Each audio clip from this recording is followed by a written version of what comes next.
So it went for weeks and months, until the extraordinary became commonplace. Dealing with the cold and wild life became the new routine.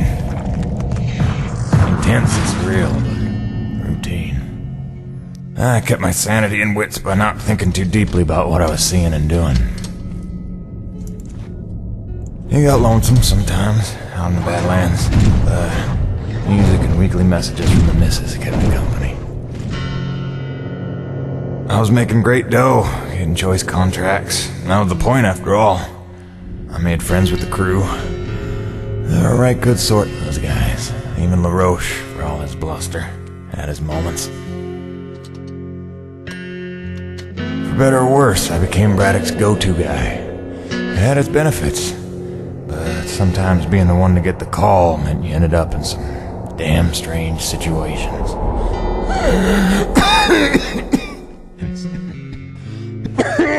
What's wrong? Plenty. Harmonizer's almost out of juice. The one time I want an acre to attack. Where was I? Something about getting the call. Yeah, right. Well, now you know how hard it is to communicate off-world. In those days, Nevek had a workaround.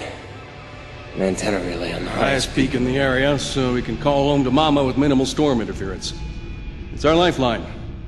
2 hours ago, we went offline, and we don't know why. We're effectively cut off from sending and receiving any off-world communications.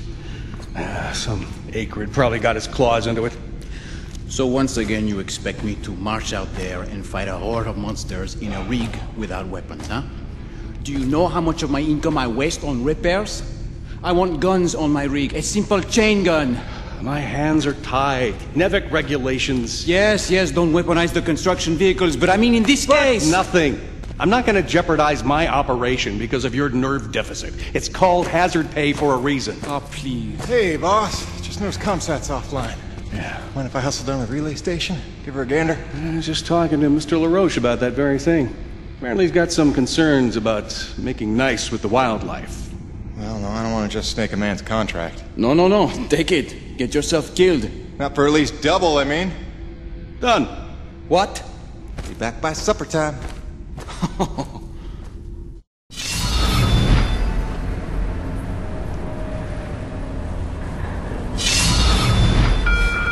Quartermaster Bowers would like to inform the crew that new stock from the latest supply drop is now available. Mr. Payton, this is Dr. Kovac. Can you read me? Loud and clear, Doc. Kinda told you can call me Jim. As you like, Mr. Jim. I was hoping you could pay me a visit in my lab, as your circumstances and logistics allow. Oh, and I believe to mention that remuneration is involved. So you have a job for me? I believe I made that abundantly clear. Oh, abundantly. I'll drop by soon, Doc.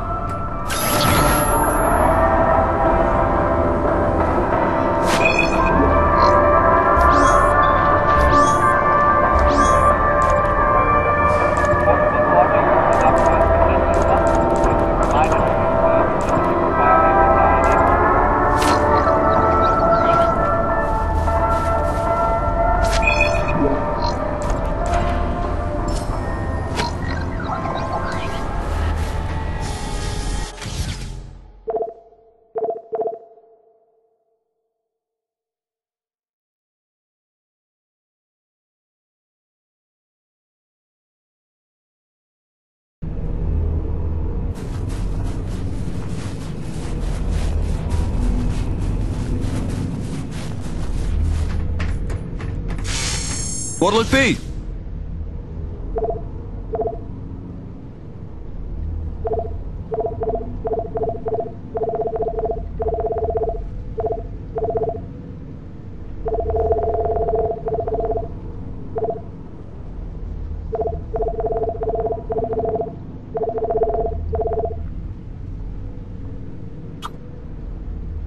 Oh, that's real pretty. Good range, good... See yous around.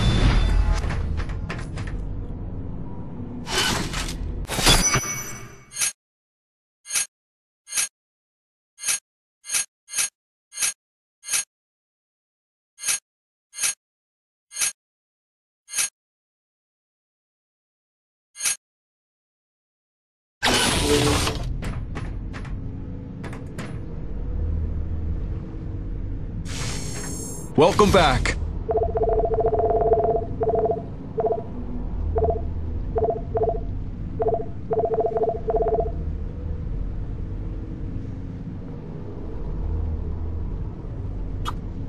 Good. That upgrade's a must in my book. The less you gotta reload, the better, eh?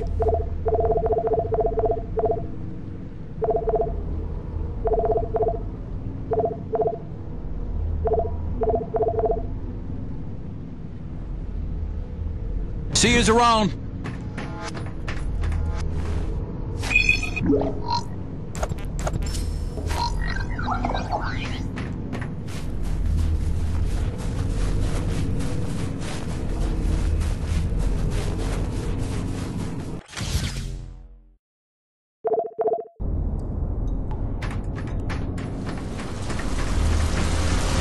Hey, Jim.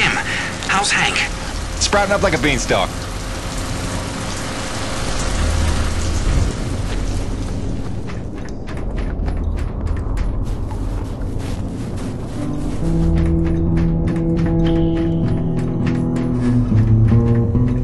He needed something to take his mind off the cold, so I gave him my brother's guitar.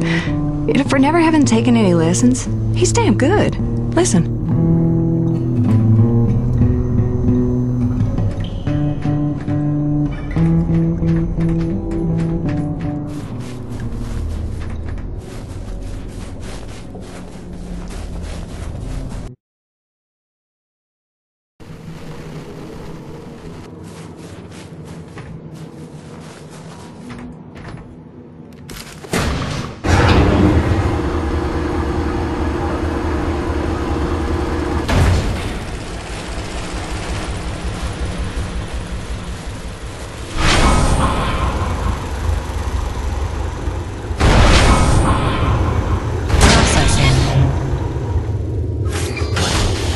Stand by.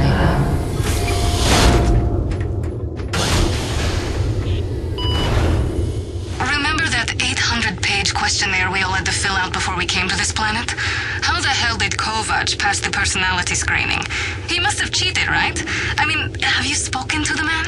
Every time I look at that enormous head of his, I imagine a little alien inside operating at controls. Or maybe a super intelligent lab rat.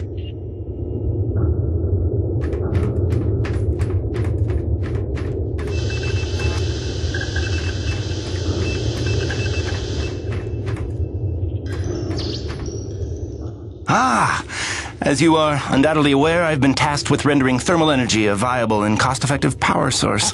Unfortunately, the T-energy from subterranean sources, while plentiful enough to run the Coronis installation, has a purity level entirely too weak for the audacious experiments we seek to conduct.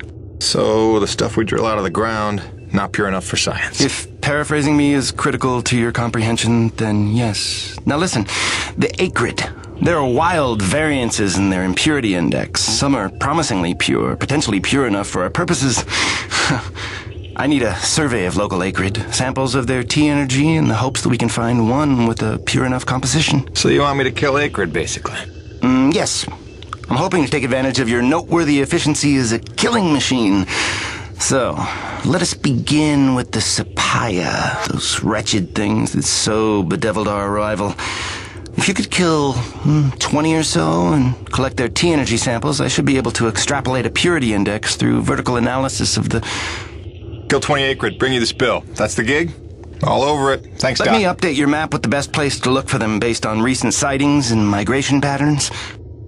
And if you'd kindly hold still, I'd like to equip a sniffer attachment to your suit's tank. It'll automatically gather samples of T-energy particulates in the air after you've made a kill, so you can just focus on the killing.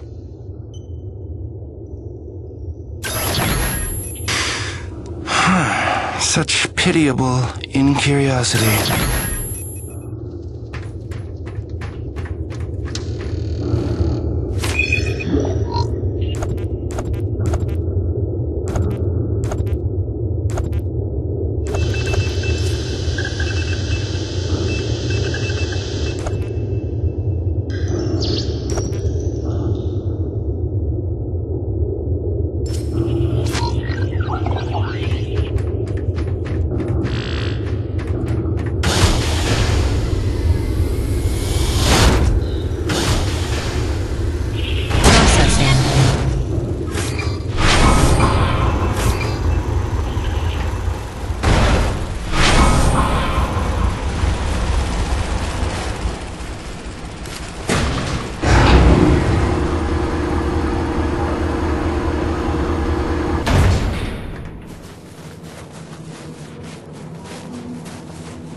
science team cooked up a de-icing spray so your rig doesn't freeze with every bad storm.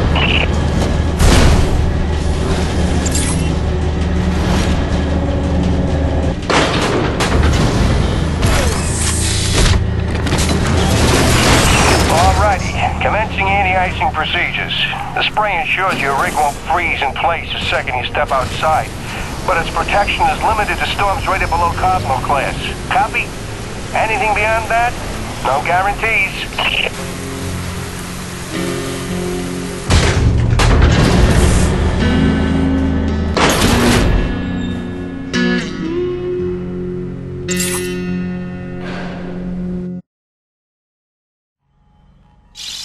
Hey baby, quick message, and not to worry you, but apparently I am slipping quietly out of my mind.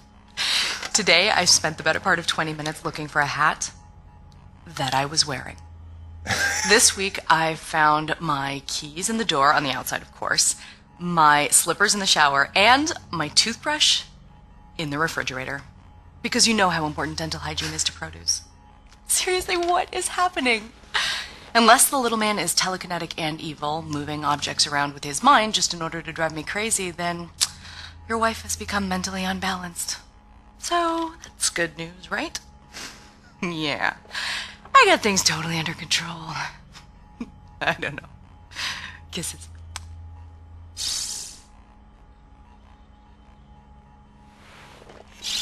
Hey baby, quick message, and not to worry you, but apparently I am slipping quietly out of my mind.